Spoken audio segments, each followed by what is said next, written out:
Nice to see everybody. I know a couple of you will come on in, and when you do, don't be scared, as I say, to go over to the bride's side, the other side of the room. I hope everybody really did have a good and restful break. I think it's just been a weird time for all sorts of reasons, and I hope that you all could decompress a little bit. Nice to see everybody back again. Super excited. Every semester, we try to host a very inspirational professor to come speak at the A. Richard Newton Distinguished Innovator Lecture Series. And this semester, I actually was having a hard time figuring out which one of our incredible professors here at Cal would be appropriate. And a former student who's sitting right there on stage right now, Peter approached me, and Peter took the Newton series, I think it was the first full semester maybe that we were online. Is that possible? It's the second full semester that we were online. And Peter is someone who I can only describe as effervescent. If you have the fortune to interact with him, you will get a bit of that. He has been at Cal, this is his second year. Is that possible? It's not true. Well, you know, it's those people where you're like, they've been here for longer than that. It's a second year at Cal, and he called me and he said, or wrote me, he said, Vicki, I'm working with this professor. He is so cool. I'm doing these notes. What special notes that you use? The Jupyter notebooks, which I'm sure you all are much more familiar with than I am, thank goodness. And I just think he would be fantastic to come and speak. So I'm especially happy to introduce you all to Peter, who's going to introduce you to an incredibly kind, caring, and successful professor from UC Berkeley. Peter, take it away.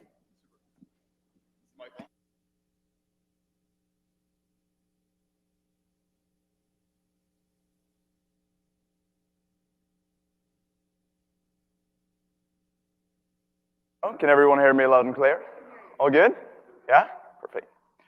This is going to be a hard intro because while researching Dan, Professor Hammer here, it's just been a myriad of cool businesses, ideas, challenges that he's sort of faced and put into life with his incredible creativity. But I just want to start off with my sort of first encounter with Dan here, and that was watching a TED Talk that he had in 2018.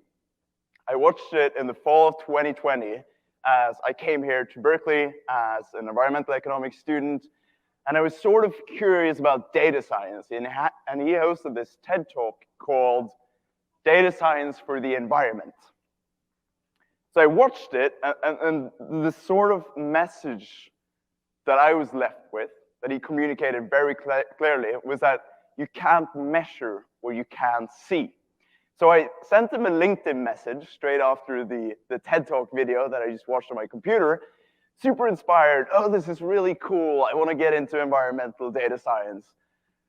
And he didn't answer for some while. Dan's an incredibly busy person, so I was totally fine with that. But when he responded in a very cool manner. He said, hey, I talked to a professor here at Berkeley, and I heard you're doing this Jupyter notebooks. I'm building this course on environmental data science and analysis for undergraduate students. Let's try to figure out something together. And for the past half year, we've been working on it together, and hopefully we'll get a chance to talk about that, but most importantly, we'll get to talk about all the cool stuff that Dan has been up to before. So let me get started. Dan is a founder and a partner at Earthrise Media, which is a media agency for the environment. They have several products in their sort of portfolio. One of them, Climate Trace, was just announced to be the 5th most innovative company in the world here in 2020 by a ranking site or a news site called Fast Company. He holds a PhD in environmental economics from UC Berkeley.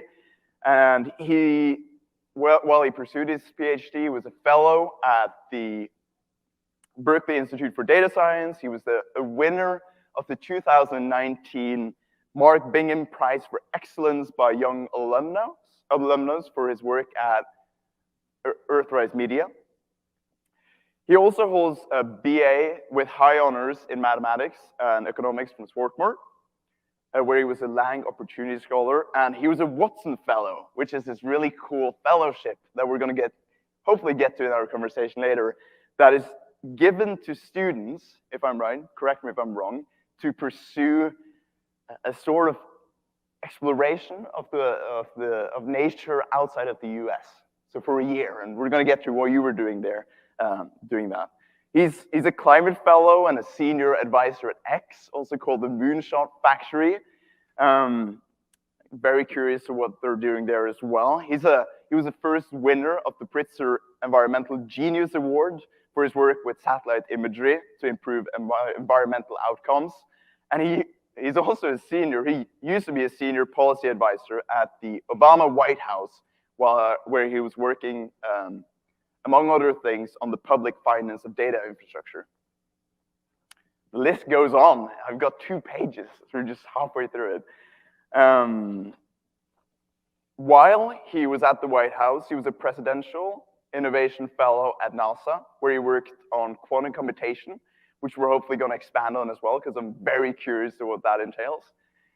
He's also been a chief data scientist at the World Resources Institute, where he co-founded the Global Forest Watch, which I believe you might be presenting a tiny bit on later. Spanning off from the Global Forest Watch initiative, he's also very active with the Global Plastic Watch project, which is this super exciting project that we'll get to talk about later. He's also a National Geographic Fellow, together with other researchers, conservationalists, storytellers, technologists, and educators.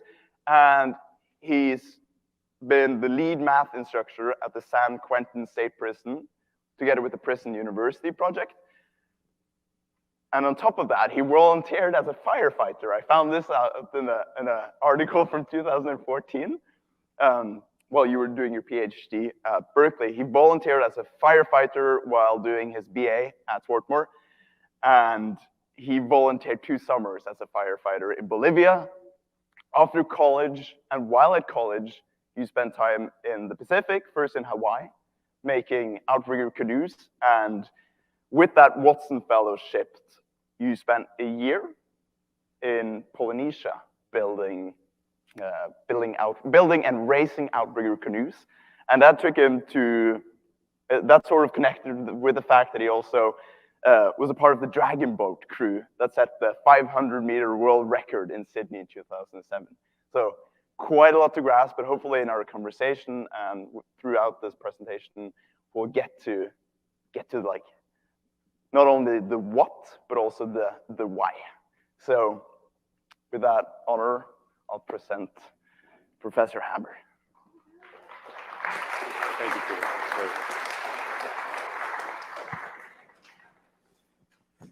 Dan has so much fascinating stuff to share that I just was like, you just need to talk. There we go. Well, those are some deep cuts, Peter. Thank you for that. So I wanted to start by saying that I'm a data scientist, and no one really knows what that means. I don't even totally know what that means. If you ask 5 different people about what data science is, you'll get 5 different answers, completely different answers. But my working definition is that it's the identification and the communication of patterns from within data. It's a pretty general method, right? You can have data science in healthcare or advertising. And in my specific corner, it was environmental data. So finding and communicating patterns from within environmental data. And I got my start here out of college. My first real job out of college was working for an environmental economist who wanted to understand the economic drivers of deforestation. What caused deforestation? How do interest rates or palm oil prices push deforestation rates and patterns in different directions? The problem was that there was no information on that left-hand side variable. So we were running regressions. We have right-hand side variables about explanatory factors like interest rates or palm oil prices. And on the left-hand side, you had deforestation. You want to try to explain those types of patterns. But at the time, in 2008, the only data on deforestation was from self-reports from countries at the country levels. That's just not good enough. It's not good enough on a number of different dimensions. It's not good enough because countries have incentives to misrepresent their data. It's also, even at the country level that's reported by, every year, it's not reported at a spatial or temporal resolution that's commensurate with economic decision-making, like how we make decisions based off of responses to higher interest rates. And so I started to work on a project to create that data set from satellite imagery. The time like Amazon Web Services was just getting started, cloud computation was just getting started, and the idea of taking a lot of imagery of our Earth's surface and processing it down into information that you could use to understand these economic drivers, it was relatively new. It was so new, in fact, that I'm not sure how many people in the audience have ever dealt with like Amazon Cloud or these spot prices. But the idea being that the way in which you use this cloud infrastructure responds to demand now. And we were using so much of this sort of nascent cloud computation power that in order to find deforestation, we could drive the price of cloud compute. Like we could watch ourselves drive that price up by our usage. So it was really, really new. The other people using it were like Stanford Medicine. I don't even know what they were using it for. And an agricultural company called Climate Corps. But anyway, so we started to build this data set. And that data set sort of grew and grew into Global Forest Watch, which is still alive today. It's housed in the World Resources Institute in order to identify and report on deforestation between, like, I think it's now all the way up to 30-meter resolution. So for every pixel on the screen represents 30 meters by 30-meter swath of land in the world. And through science that's done by University of Maryland and NASA JPL, we can now sort of see, view, and report on deforestation worldwide. It's pretty neat, but it's a little overwhelming. You look at the site, just like you look at a lot of environmental data sites, and you're like, well, I think I get it, but there's a lot there. Like every little patch, every 30-meter patch of deforestation has a different story. Not all deforestation is the same. Some of it comes from agroforestry, some of it comes in illegal extraction on indigenous lands in the Amazon. And so one of the big insights here that sort of has changed the whole trajectory of what we've been working on is the usage of Global Forest Watch in the first few years. For those first few years, we saw like a steady beat of about 1,500 or 2,000 people come to the site every day. But that steady beat was punctuated by these massive spikes in usership when a journalist used the data to report on an environmental or humanitarian event.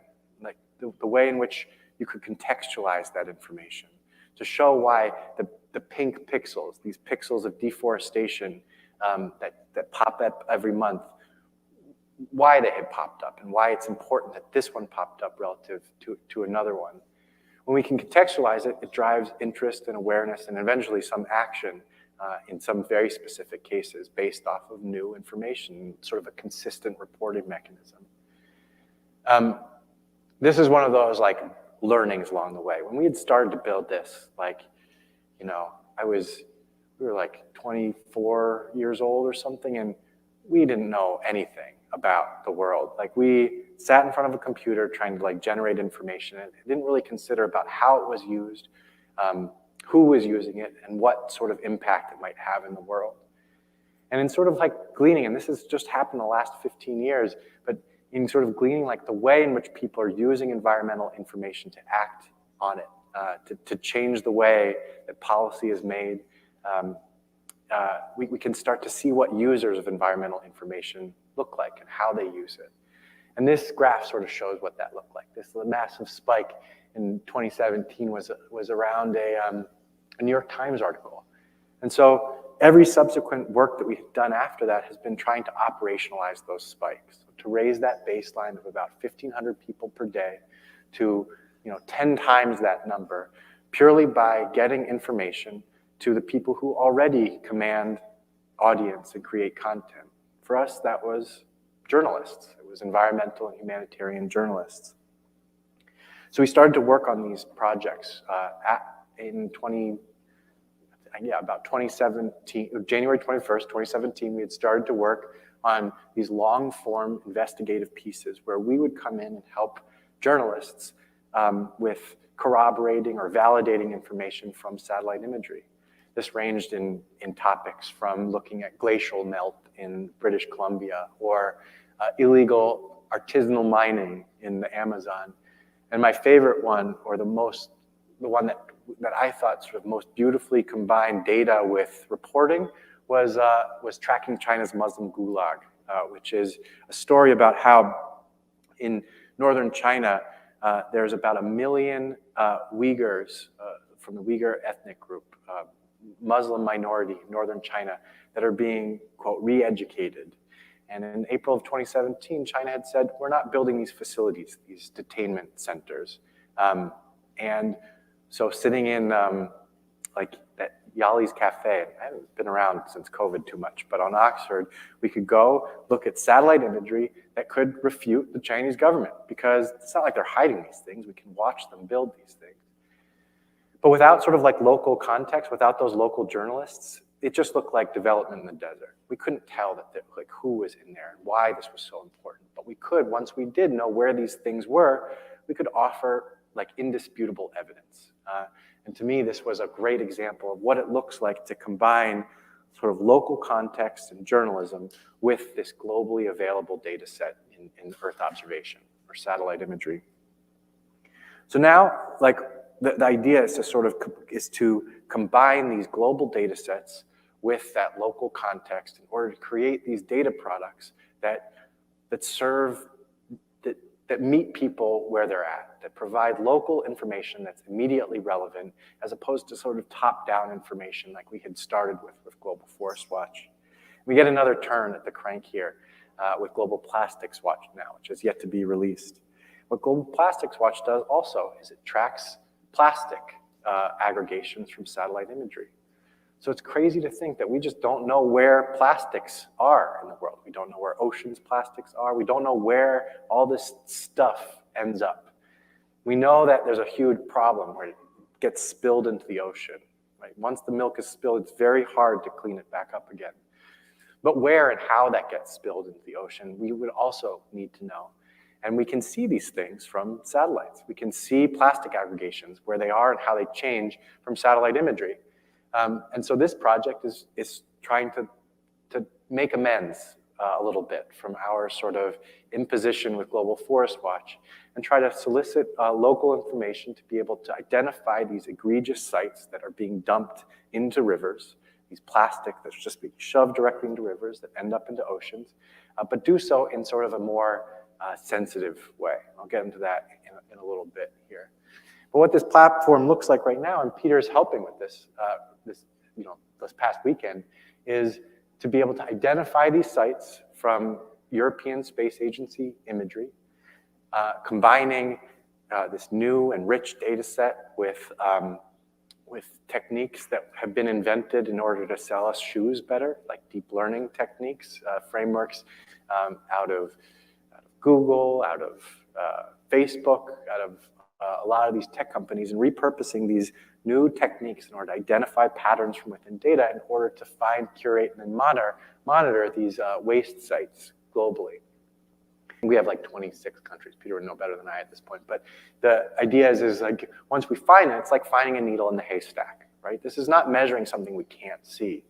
Once we find a needle, you know it's a needle. It's just hard to find it in the haystack. Similarly, this is pretty clearly a waste aggregation site. We can find it and validate it even from satellite imagery because it just is so, this is gross. It's so big, you could see it from space.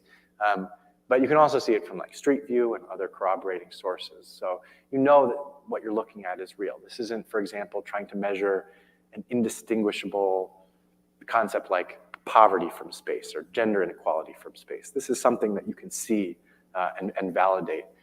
But it's difficult to have that coverage, that broad coverage across the whole world in order to consistently measure and monitor these types of of environmental changes. So the question now is how to do this more. So it took, I think that the total, so Global Forest Watch was started in 2008, like those, for all intents and purposes in 2008. And now, I don't know, it was launched officially in 2014, and around 8 years later, and something like probably like $80 million later, we're left with this one gargantuan program to monitor deforestation. We can now do this much faster. We can do this at a rate of probably around, we can redo Global Forest Watch, or the quality of data that comes out of Global Forest Watch at much higher resolution through space, time, and scope. Scope meaning that it's more refined and locally relevant, locally precise. We could do that once every week now. So if we could live in a world where instead of a massive big thing, that this is where you start to hear terms like Silicon Valley type terms, like 10x, 100x type things. We're at this stage now where the interaction of these rich data sets plus these like incredible techniques are starting to interact in ways that we can pull out information that are just totally surprising. When we had started Plastics Watch, I was like, this can't possibly be done. This would take too long. But we turned the crank through some pretty like basic, standard, albeit custom neural networks, and it just spit out information that we could use. We did it again with artisanal mining. Did it again with wastewater ponds in the rural South. And did it again with wolf stands in the Pacific Northwest. There's something here where you can see and know things about the world and our natural environment that you didn't know yesterday through this combination of new data and techniques. So knowing that we're in that world right now, this hasn't necessarily been surfaced. What do we do with that information? Like, how do we build something that enables local reporting as opposed to just squashing it down with these global data sets that are available everywhere, but correct or relevant nowhere, right? Like each pixel might be a little bit off, right? When you start to aggregate all the pixels, you get a sense of like where deforestation is in the world. But it doesn't matter for that one plot of land. If it's slightly off, then you don't trust that data anymore. So with this, the ability to sort of turn the crank and now get Global Forest Watches every week, we have the possibility to build real data products that move resources in a way that's more socially and environmentally optimal. The way in which we would do that is connecting it to local people. This is my favorite sort of product right now in our portfolio that we built just because we really liked it. And it was basically answering the question of, if you had all the imagery in the world, where would you look? Like if you had a picture of the world every day, where would you look and why? And so what we did is we scraped all the news stories every day from the world, about 250 local English language news stories, just English language right now. And we pull out the facility that they're talking about, the specific location they're talking about. We categorize it based off of whether or not it's about wildlands or climate change or energy. And then we geolocate that facility. And this is saying there's something happening on the Earth's surface that can be materially enhanced by satellite imagery. So that last filter about whether or not it can be materially enhanced by satellite imagery is also done by this artificial intelligence. In this case, it's natural language processing, and it's trying to give us a sense of that this story, there's something about this story that can be enhanced or corroborated or validated from this overhead imagery. So for example, something that would be screened out is corruption in Trump Tower. Like we could geolocate Trump Tower, right? But there's nothing that seeing Trump Tower from space would tell you that you didn't already know, that would materially enhance that story. But if you're looking at like a mining hub in Ghana and you wanted to understand how mining has developed on the Earth's surface, that could be materially enhanced from satellite imagery. The only reason why I'm sort of showing this like pet project here is because it alludes to the idea of closing the loop between people who know and can contextualize data on the ground and these global overhead data sets that are now being produced with increasing frequency and regularity. It's becoming almost like too easy to put together a a global data set now. There's all sorts of ways to do this through Microsoft's Planetary Computer or Earth on AWS or Google Earth Engine. It's so easy now in order to just produce a data set. We're like, here's where soil carbon is in the world. But there's like real science and there's real local information that is not scalable. You can't just push a button and get. But you can start to close that loop to allow more of that information to filter up into those global products. This is one of them where there's like lots of sources of information. You can imagine Twitter feeds or local news stories. You can imagine journalist networks, environmental activists, indigenous rights groups. There's a lot of people who already have this information embedded. And the question is how do you provide the tools so that they can more meaningfully interrogate that information and create those locally relevant data products. And that's what we're leaning into now. A lot of it requires some upfront infrastructure, and we're sort of sequencing these and organizing imagery to make it a little bit easier. So that infrastructure we're calling right now like an Earth index. So, think about what the internet was like before Google, where it was just unindexed HTML pages everywhere. And that's where we are with Earth observation right now. It's just unindexed for search, for conceptual search. There's this really cool opportunity to do that specifically for the environment in order to create these locally relevant data products with that frequency and precision in order to affect real change. So that's where we are. I'm excited to take questions. That's sort of a brief introduction to what we're working on and how we got here. So thanks.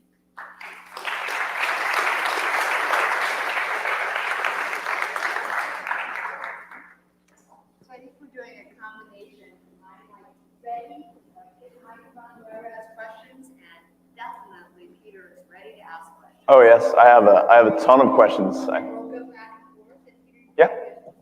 see everybody. So if I miss somebody, let me know. Yeah, I think we should start off with the audience. Ooh, is there a problem with the mic? It's sort of clinging. It seems to be really loud. It does. It does. Maybe it's because I got kind of excited. Just let me know if there's an issue with it. Hold on. Pull it down a little bit. Oh, testing. Is that better?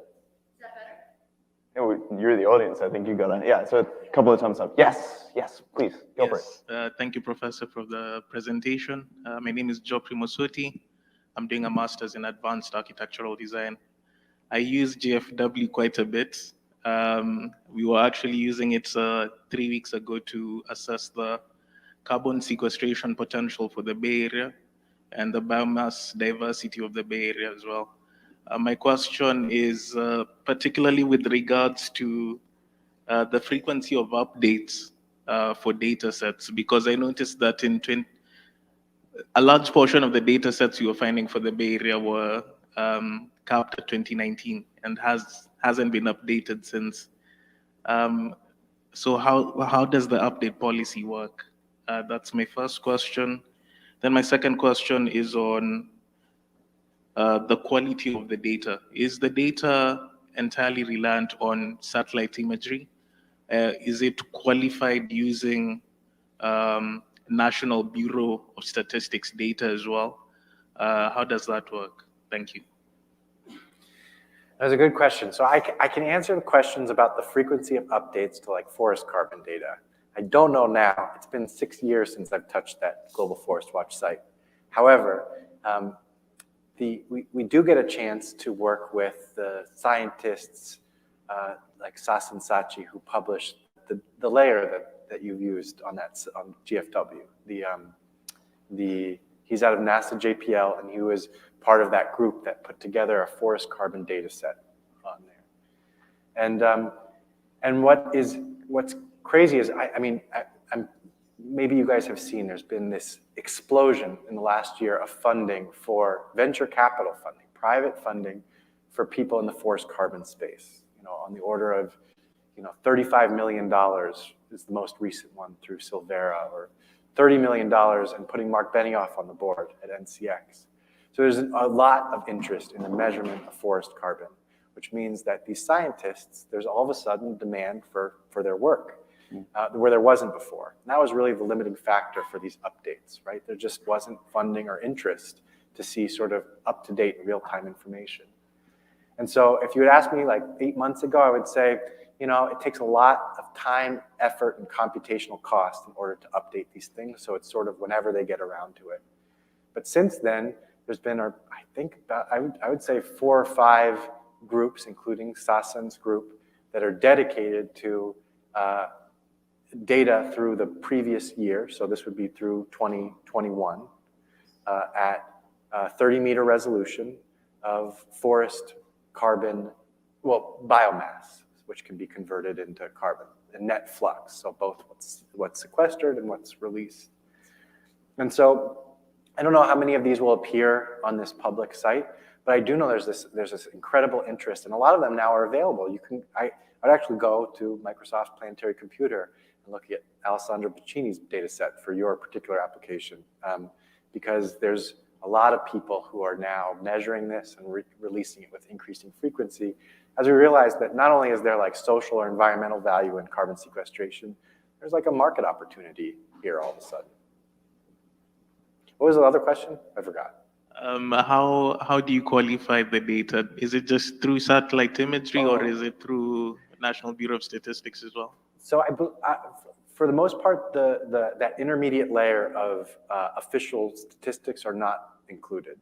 But there is some calibration now, and I know this for a fact for a lot of the land cover data sets are calibrated based off of scientific labeling of the data. So you have a lot of sort of scientists or land use specialists, you know, individually label plots and label them that is used as training data for these sites. So it's not calibrated based off of what, for example, the Brazilian government says, but it is calibrated based off of, you know, human interpretation of these images. And I think that's one of the places where there's going to be a lot of like a big uptick in work.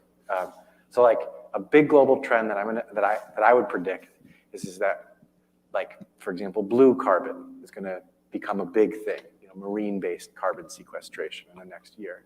And I also think that human-in-the-loop AI for environment is going to be a big deal. So how do you get more humans more efficiently interpreting this information so that the artificial intelligence can operate with greater precision? And so that interaction about the way in which the data is curated and subsequently produced, I think is going to get a lot better soon, but it already is used often in forest context. And just to clarify on the technical level there, is the first input that you're feeding into your model, is that remote sensing data, as in like satellite imagery? Yeah. You're starting off with satellite imagery and you're decomposing it into all these layers, and from there you can say something about the carbon sequestration levels or the amount of, I guess, carbon in the soil. Is that correct?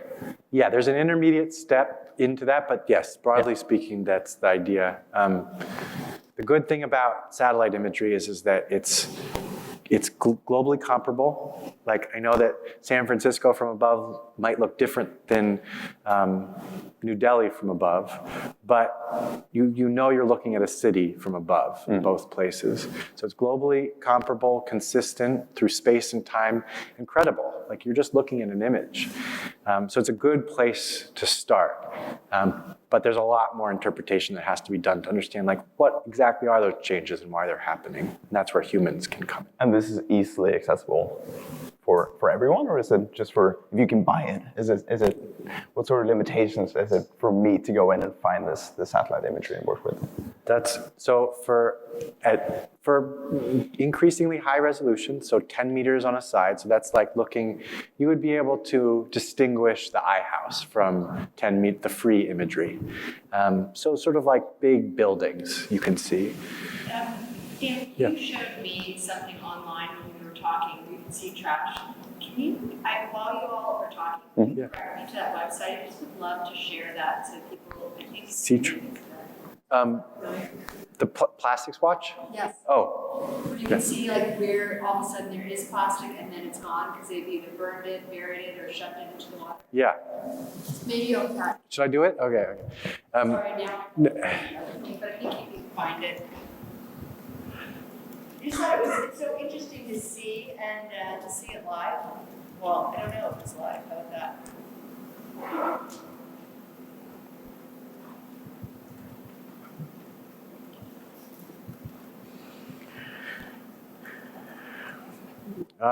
So this is what it looks like now, and it's just crazy to see, like, these are the sites. This is plastic on the Earth's surface. So what do you think? What do you all want to see? Which one of these sites? There's a lot of them here. Oh yeah. But I think you should take us down into the street as well. With the, if you're in Indonesia, I think there's the street view, right? Yeah. So this is a particular site, and you can see that it's plastics. What the algorithm helps you see is like that this plastic stuff moves by quarter. This is updated quarterly. And sometimes it's gone. Like there are no plastics present. And when you look at the street view, you can see why. It's like, this is a pretty dynamic situation. There's cows, there's people, there's trucks. Things are recycled, things are moved around. And so the idea of being able to watch this change and quantify that change ends up being an important part of this story.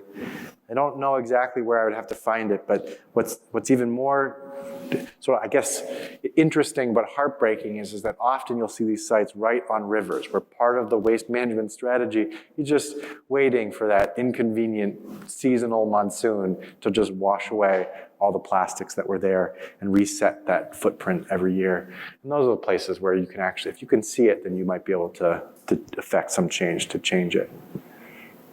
Sort of a technical question. Is there any way you can sort of quantify the probability that this trash has and ending up in a waterway? Because we can say something about the proximity, but what about the probability of this ending up? That's something. Well, that would be the next step. That would be the next step. We have information on slope, about soil type. We have all those inputs to one of these models to say, you should probably go and build a retaining wall here. But no one has yet done that. And that would be a great master's project if anyone's interested. A lot of ideas here. Thanks for sharing that. I just thought it was so fascinating seeing how it works. Yeah. Is there any more questions from the audience here?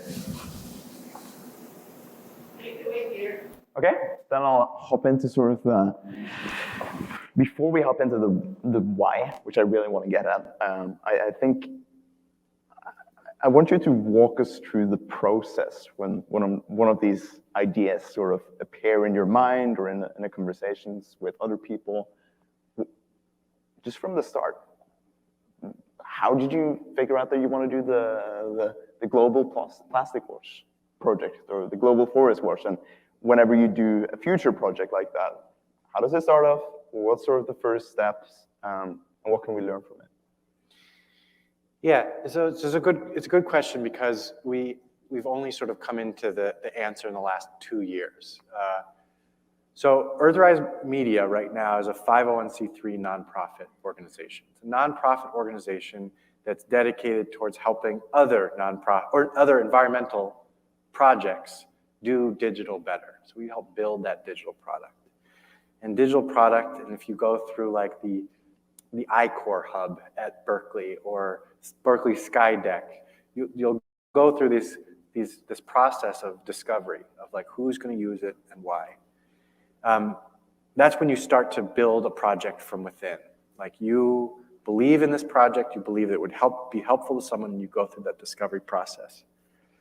That's about half of our work, and I'll get into that in a second. But the other half, including Global Plastics Watch, is agency work, where people come to us and they say, I have this problem, can you help us solve it? And so in this particular case, it was the Minderoo Foundation. It's a foundation started by this very wealthy mining executive in Australia that said, I want to know where plastics are. I want to know where they end up, and I'd like to do something about it. But we don't know where they are. We don't know where to put these, like, for example, mobile recycling centers or facilities. And so we start on that project in order to generate that data and then report it out in a way that could be consumed by the UN Environmental Project or other organizations that use that data. So in some sense, that's way easier, because someone has said, I will support you to solve my problem. Mm-hmm. And we are that technical partner. The scary part, and this is where people, when the scary part, it seems like, of the role of a entrepreneur, I guess, is when you have to like put your own stake in the ground and say, I think this is important, and I don't know if anyone will ever ultimately support it, where that development time, that investment's not covered up front. And so the other half of what we do, so that half of what we do are this sort of like on-demand, effectively digital consulting services, and the other half is we ask for grant funding to do things that we think are important. And we figured out what we think are important by doing all of those other projects. We've worked on Plastics Watch or mining, or we work on various environmental projects, and over again, we've seen similar patterns. And so on the other half, we start to invest ourselves in building that infrastructure or that basic layer that makes each one of those projects better, cheaper, and faster. And that's what we're working on. That's the Earth index side. That's indexing that environmental imagery for search. So the process right now has been to get these projects as agency or paid projects, learn about like what we want, what we would use, and then just start building in the background and asking people for support, sort of philanthropic investment.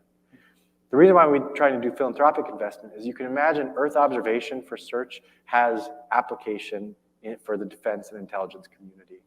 And basically all of the existing sort of geospatial startups working with satellite imagery have some component or foot in the door. The big ones have a foot in the door with the Defense Department. It's just so lucrative.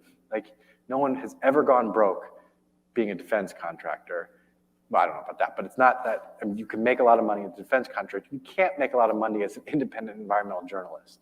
And so part of this idea is to sort of cordon off and create this technology as like inside of a nonprofit in order to keep it from being pulled into that gravitational, to get it into that gravitational pull of the Defense Department, at least for as long as possible. And so that layer is being built as a nonprofit. Mm-hmm. Any questions in response to that? Yeah. I saw that, well, I heard that you used the word agency, and I sort of just want to twist around with the word and use it as some sort of creating an agency for change and movement within the environmental sphere. And I'm curious to hear what you think about how you can use your projects and the sort of innovation power that you put in to create local agency. When you're presenting environmental information, it might be depressing to see all this trash, but how do you make sure that these products are presented in a way that creates agency for change on a local level and on a global level? If you want to go at that as well, sure. Yeah, no, that's a good question, because I don't have an answer for it. I don't have a good answer for a generic answer across all these contexts. I think a necessary but not sufficient condition is that people engage at all, and that's where we would come in. This agency was effectively co-founded by three people. One is me, one is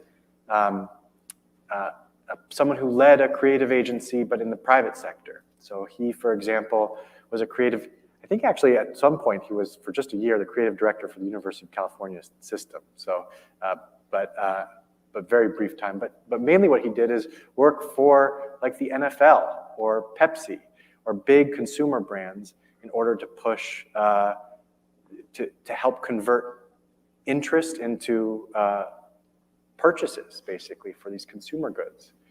And they know that they're competing for the hearts and minds, or at least the eyes and ears of consumers. They're competing against the likes of like Kim Kardashian.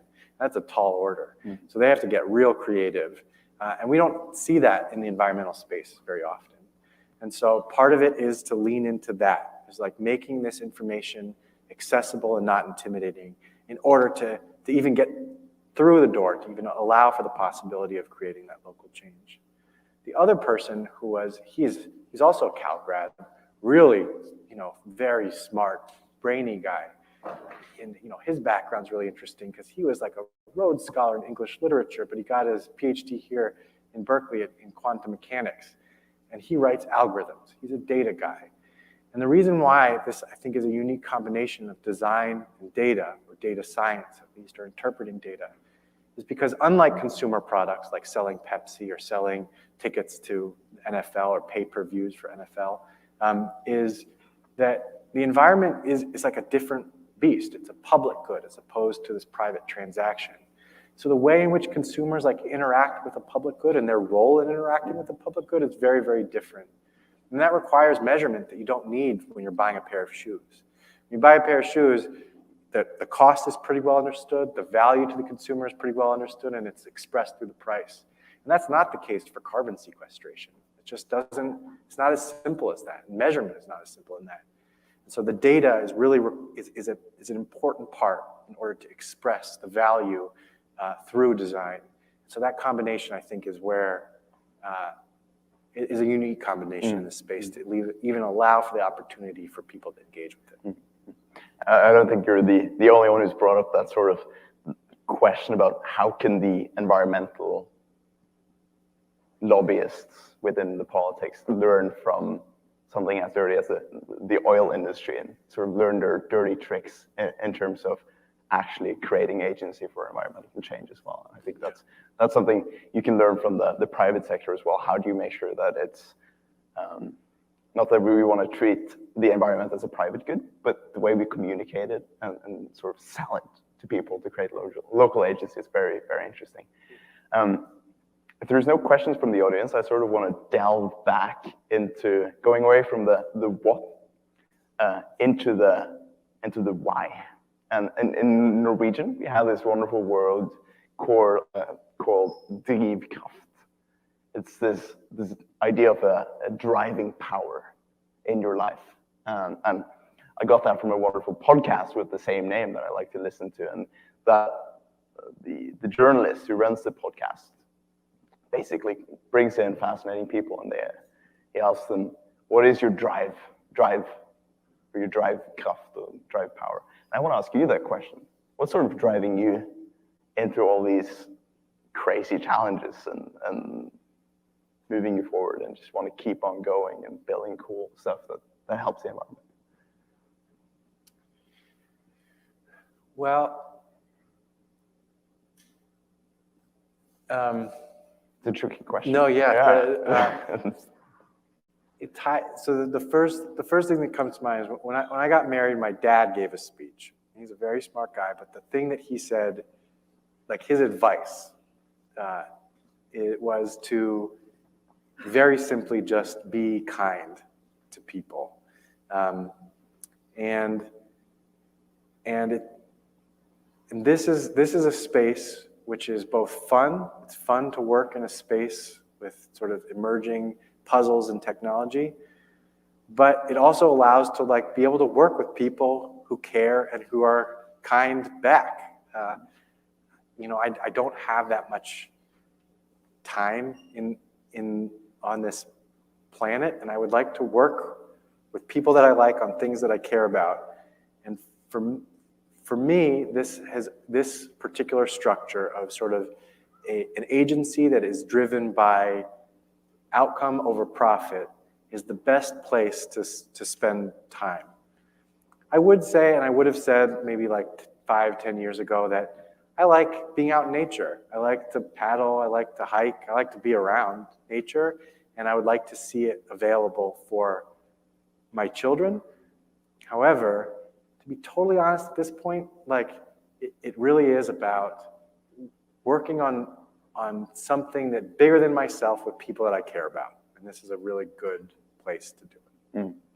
I think that's a solid answer to what drives you forward. But in that sort of drive, I feel like you're facing an uphill battle. I can imagine you must have been faced with challenges that have sort of thrown you off, set you back multiple times. Do you want to share some of those experiences? As sort of you got out of college, you started working. What sort of challenges were you faced when you were going into this? Not only environmental sphere, but also the academic sphere as well. I want to touch upon the fact that you're in fact an academic as well, right? Barely, yeah, that's a good one. So one of the big challenges is that like I am a piss poor manager. I hate it. I don't like it. And the only reason why I'm doing this now is because I'm not good at it, but I'm better than the other people I work with. There's this joke about like two guys out on a safari and they see a lion and one guy starts to run a little bit and he notices that the other guy was sitting down tying his shoe. The other guy was like, why are you tying your shoe? Like, you're not going to be able to outrun the lion. And the guy said, I don't need to outrun the lion. I just need to outrun you. Mm-hmm. And so I'm not fast. I'm not a good executive here. I'm just better than the people that I work with who are particularly bad, it turns out. And I think, you know, that has been a big problem. It's like there are people, like we are a good group of technocrats who can build good stuff. But that's not enough. There are roles for people who are great storytellers. We hired our first brilliant writer to be able to express what we do in prose. And we need to, I need a boss, you know, and I've needed that for a long time. And I've found those great mentors, and that's when it's really taken off, is when sort of these mentors come in and take a big role and can help shape and guide this work into something relevant. But when it is not available, when there is a vacuum of strategic direction and leadership, then things get weird, and I'm not interested in that. And as for academics, like, I haven't really talked about this too much, but like, I got out of this my PhD program at Cal by the skin of my teeth with just the help of a very wonderful advisor in this guy, Max Alfhammer. Maybe people have, mainly because he's so kind and funny. But I came into Cal thinking that I wanted to be a professor, like my dad. I mean, that's what I knew. And I realized early on that that wasn't for me. I can't be productive through paper writing. It's not inspirational. I don't know if I'm bad at it because I don't like it, or I don't like it because I'm bad at it. But regardless, I don't like it and I'm bad at it. And so the idea of sort of continuing to pursue that advanced degree where it really is meant to become an academic exclusively was a tough challenge and sort of to work through. And I got through this program because of the people around me, and I really appreciate that. But the fortunate outcome here of not becoming like a tenure track academic where you are judged based off of academic publications, for example, among other fairly narrow dimensions of which I'm not especially excited about, is that this has given me the credentials to be able to teach. I'm still finding my sea legs here in teaching. I do really like it. I don't know if I'm necessarily good at it yet. But I think he does a hell of a good job. I want to get good at it, and this provides that opportunity to be better at teaching, which is paradoxically easier to do when you're not a tenure-track professor. Mm-hmm. So would you say that you sort of found different ways of expressing yourself, not in the form of academic papers, and you wish you were? Would you say that you would wish that the PhD sort of track would be less focused on writing papers and just finding better ways of expressing scientific evidence? And if so, how would you change that? How would you change the PhD program that you were taking? Well, I leave it to the great hands of the people at the Berkeley Institute for Data Science who are thinking about other ways in which to assess the qualifications and performance of professors of data science. Because you're right, like there's all sorts of products here that, like for example, Fernando Perez, the person who invented Jupyter Notebooks, he's a professor here. And I wonder if he ever got credit for basically changing the way in which people interact, learn, and share code. I don't know. But I do know that not nearly enough weighting is. I don't know. I mean, academics, it's not my role to be able to say what academics should or should not be. I do know that it's a really valuable thing, and I'm not sure that it's reflected in the way the academics are done. What was the other question? I think that was the question. Okay. Yeah. If you don't mind, I sort of just want to hop on the other end of the spectrum when it comes to your education. You you started off at Swarthmore, and then I understand it that you took a gap year in your college years. Yeah, I hated Where college. did you end up, and what were you doing? So I went to college for 1 year and was very unhappy and took a year off. Didn't know if I would go back or transfer or whatever. And I went to Hawaii to build and race these outrigger canoes. Because I'd grown up in DC, and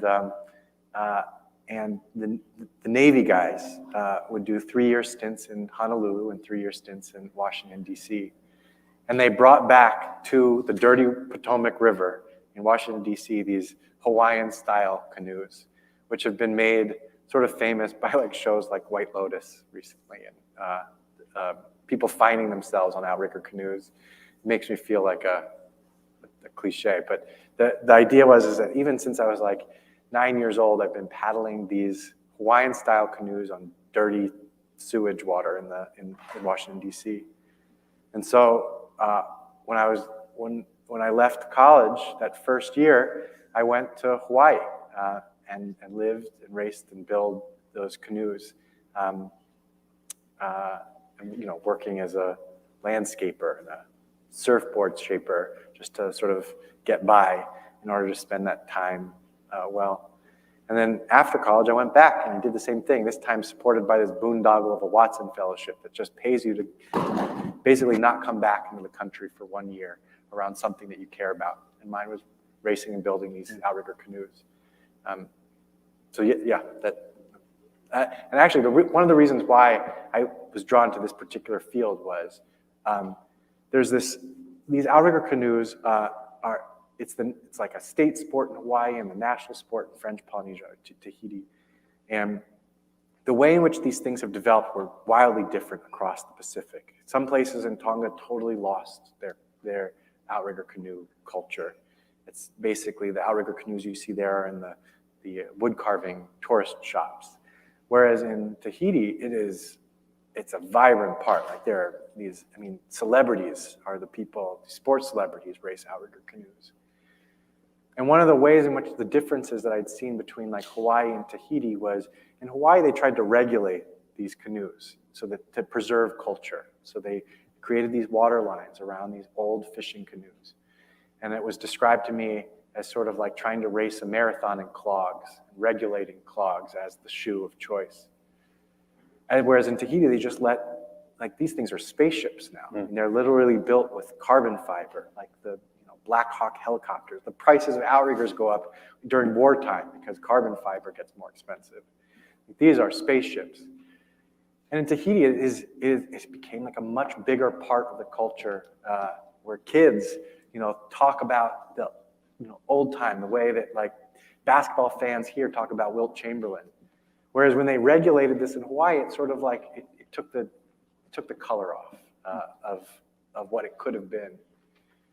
So the idea of like using and not sort of fighting technology in the way in which we sort of talk about and preserve cultural heritage, that really hit home for me through this work with outrigger canoes and the building and design of these outrigger canoes. Similarly for environment, the idea of it's not just about conservation. It's about sort of like leaning into the way in which humans interact with nature and not trying to like throw stones at an incoming tide, but rather sort of guide it in that energy in potentially just a slightly different direction. That would be my sort of protracted way in which to try to tie outrigger canoes back to the work I do right now. Yeah, and you just literally answered the question that I was going to follow up with and say, like, what is that connection that you had with outrigger canoes in your gap year and the year after college as well, and sort of how has that driven you into a career taking care of the environment? But I just gotta share this little inspirational story that I got from the fact that I got inspired to try an outrigger canoe. So I went to Hawaii this spring break together with my brother, who's on the front row here, and I've been looking at these oars in your Zoom call, because we've been on Zoom calls planning things, and wow, these are so cool, huge, special oars. And it made me really want to try to get that sort of same feeling with an outrigger canoe. And one day at a very local beach on Oahu, we walked up to ladies. They were 84 and 85. Trust me, they looked like they were 50, I guess, because they were just looked incredibly healthy from that sort of life in an outrigger canoe. And we helped them with the boats out. And they said, why don't you come try it with us?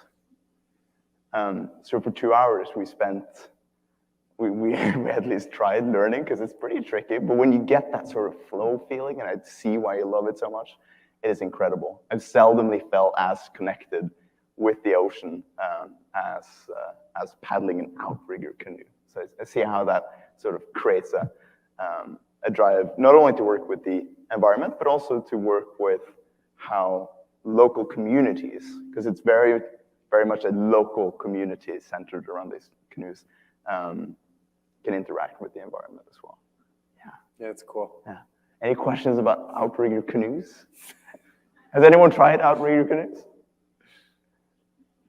I'm happy. I love it when you all ask questions, but there are some questions that have been asked. Should I? Yes, please. Go for it. Let's see if I can do this. Or maybe not. Let's try it. I would like to actually have you answer, Dan, one in particular. So I guess I've been like looking at this chart. Interesting. So these are kind of hard to see, but it kind of keeps us on track. But you've won more awards than most people, and you're extremely humble, and I don't want to embarrass you, but one of our students asked, I see that you have many titles and awards. How do you feel when you get those awards? Could you share some of your most unforgettable moments? I actually have a pre-question. Not how do you feel, but like, how do you apply for all those awards, or how does that happen? Yeah, this is a fraught question. So the way Not mean to make you sweat. No. Sorry. No. So the way in which this sounds terrible, but the way in which it works is like there's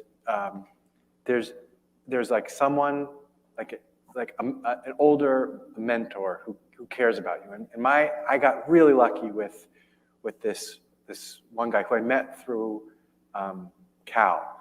He is one of the most special people to me ever, and his name is Steve McCormick, and he was the head of the Nature Conservancy and the Moore Foundation for many years. I met him through Cal.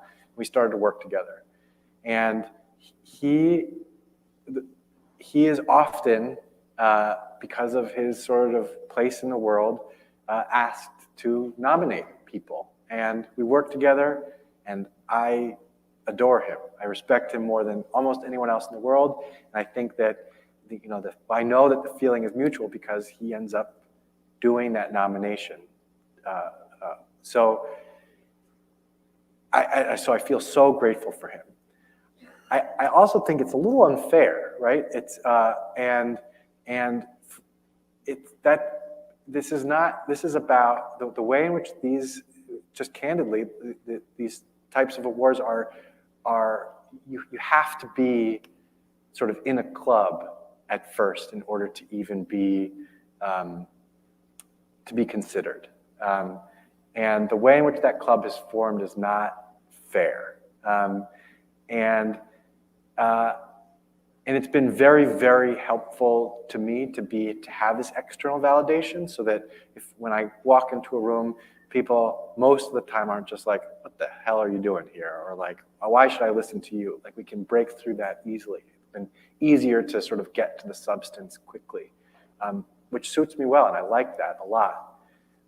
But that's an opportunity and a platform that I don't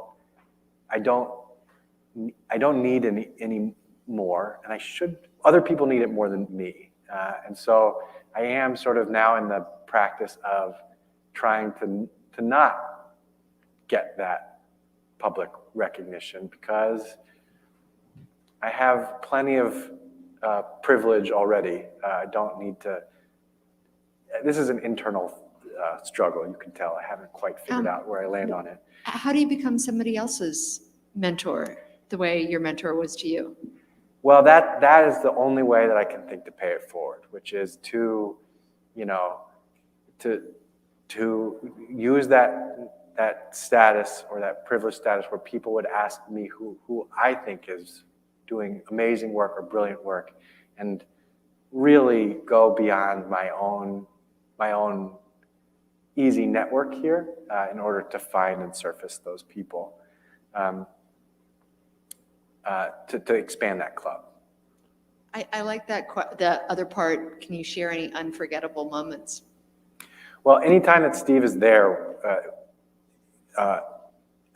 when I have gotten an award or something like that, where it really is because of him, and I really appreciate the ability to be able to show something to him that commemorates our relationship. I always ask the people questions. I mean, I think it'd be kind of nice to meet Barack Obama. Did you? Well, not yet, shaking hands, but not. This is the White House is huge. So I worked in the. If you've ever seen Veep, I worked in the Veep office. It's the Eisenhower Executive Office building. So the whole White House is like, I think it's like 3,500 people. So there's a lot of people around. And even when you're in the West Wing, you are not like bumping elbows with Barack. So, but yeah, he was. I feel a little bit weird because in my office I have a picture of him. It was this because we did this Wired. He was on the front cover of Wired magazine. We had him sign Wired magazine. I framed it and put it up, and he looks down at me all the time. And I feel like it's like the great leader. Probably should move it. But I do really love the idea that I was able to help move his mission a little bit. If we have any questions here, or Peter, do you want to? You look so familiar. Yes, just a follow-up question. As a data scientist, what do you feel is the role of carbon credits and blockchain in environmental science? Well, so the current issue that I've seen now with these terrestrial carbon credits, so like for example forest carbon credits, is that, and actually a lot of this sort of private sector driven crediting, voluntary carbon markets, is that the scope is pretty narrow, right? You dirty up the world and you are sort of paying for your sins through supporting what like an environmental service. But the problems arise along three dimensions: the additionality, leakage, and permanence. So for example, like additionality is the idea is, would this environmental service be provided had you not done anything at all, right? And that's really hard to quantify. Leakage is a big problem though too. So even if you did create an environmental service like a conservation tract, did it not just push deforestation elsewhere? We've seen this a lot of times now, including this major deal between Norway and the Indonesian government in 2012 around sort of a massive conservation buy, basically. Like, here's money in order to clear forests. So, but poorly defined, that engagement actually increased deforestation through leakage along various dimensions here. So, which is paradoxical, right? You pay for reduction in deforestation, and it actually increased deforestation after that time. In other places? No, in Indonesia. In that specific place where they were paid not to have? Well, because the way in which it was defined as where you don't clear forest was, I mean, this gets technical, but the idea being that they said they didn't offer any new places to clear forest, but they could still clear but they had grandfathered in previous concessions. And so they just cleared at higher rates in previously given concessions. And would this be comparable to the fact that, okay, so we might be reducing our carbon footprint or the amount of plastic waste that we're generating in the US or in Norway, but that is in fact just pushing waste generation elsewhere, or just as simple as it is, shipping waste somewhere else as well? Yeah, that is a very clear illustration of leakage. And carbon crediting right now, and carbon accounting doesn't deal with these sort of this general equilibrium, right? And we haven't even figured out general equilibrium for basic private sector goods and services. Like what happens if, if there's a big change in one product's price, what does that do to the whole economy? We haven't even figured this out for things that we can measure and know, let alone the carbon crediting, where there's a lot of things that we can't really measure. We don't measure it well, and the benefits are not received by the people who pay for them. So this is like a really complicated question, and I don't really see. I see when the private sector gets involved, there's these very narrowly defined metrics of success. Like, did I buy enough carbon credits in order to offset my specific company's footprint? But the environment doesn't care about these boundaries, be it political boundaries or corporate boundaries, corporate structures. And I haven't seen any compelling, like based on the very basic fundamental level of dealing with those issues of additionality, permanence, and leakage in a very compelling way in these voluntary carbon markets yet. Also, to be clear, climate, or a clean, stable climate is a public good and should be provided by the public sector, right? Just like military, like the national defense is a public good and provided by the public sector. And there are private contractors, but the money comes from us. It's us pooling our money together in order to do something collectively.